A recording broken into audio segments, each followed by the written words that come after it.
भाई इस बार महाकुंभ मेले की शुरुआत जनवरी 13 से होने वाली है। ये मेला 1.5 महीने तक चलेगा। मेले में दुनिया भर से नागा साधुओं की टोलियां आने लगी हैं। इस मेले में भारत के कई फेमस अखाड़े भी शिरकत कर रहे हैं, जिसमें निरंजनी अखाड़ा, जूना अखाड़ा, महानिर्वाण अखाड़ा और निर्मोही अखाड़े के साथ साथ और भी कई अखाड़े यहाँ आने लगे हैं। इस बार का यह महाकुंभ उत्तर प्रदेश के प्रयागराज में होने वाला है, लेकिन सवाल यह है कि क्या कुंभ सिर्फ एक ही तरह का होता है या इसके अलावा भी कुंभ के कई और रूप हैं। चलिए फिर आज इस बारे में भी बात कर लेते हैं। नमस्कार, मैं हूं आपके साथ दिव्यांश वर्मा और आप देख रहे हैं वन इंडिया हिंदी। देखिए, इस बार महाकुंभ में कुल 6 शाही स्नान होंगे और करीब 40 करोड़ लोगों की इस बार महाकुंभ में प्रेजेंस देखी जा रही है। और अगर कुंभ में टाइप्स की बात करें तो ये कुछ 4 तरह के होते हैं, जिसमें एक होता है कुंभ, फिर होता है अर्ध कुंभ, दूसरा होता है पूर्ण कुंभ और एक होता है महाकुंभ। और ये सारे कुंभ मेले हिंदू धर्म के मुताबिक ग्रहों की सिचुएशन को ध्यान में रखते हुए आयोजित किए जाते हैं। और एक खास बात यह कि इस बार प्रयागराज महाकुंभ की मेजबानी 12 साल बाद कर रहा है। जी हाँ, इससे पहले 2013 में यहाँ महाकुंभ का आयोजन किया गया था।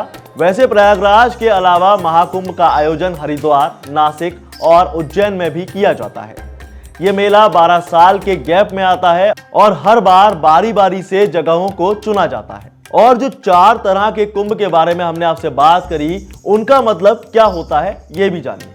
देखिए, अर्ध कुंभ जो है ये कुंभ के एकदम ऑपोजिट है।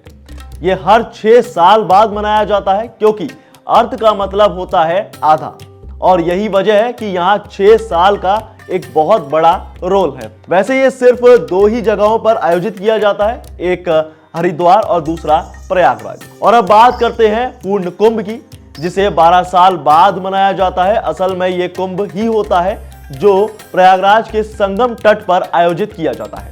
पिछला कुंभ मेला प्रयागराज में साल 2013 में आयोजित किया गया था। जो कुंभ प्रयागराज में होता है उसे बेहद शुभ माना जाता है।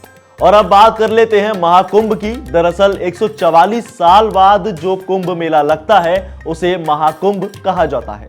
यह मेला भी सिर्फ प्रयागराज में ही आयोजित होता है। अब क्योंकि यह कुंभ मेला काफी सालों बाद आता है, इसीलिए इसे काफी खास माना जाता है। असल में इसके पीछे एक पौराणिक कथा है। कहा जाता है कि समुद्र मंथन के दौरान अमृत पीने के लिए देवताओं और दानवों के लिए 12 दिन तक लगातार युद्ध चलता रहा। लेकिन जानते हैं, देवताओं के लिए सिर्फ 12 दिन थे, पर इंसानों के लिए ये 12 दिन 12 साल में तब्दील हो गए। इसीलिए कुंभ भी 12 होते हैं।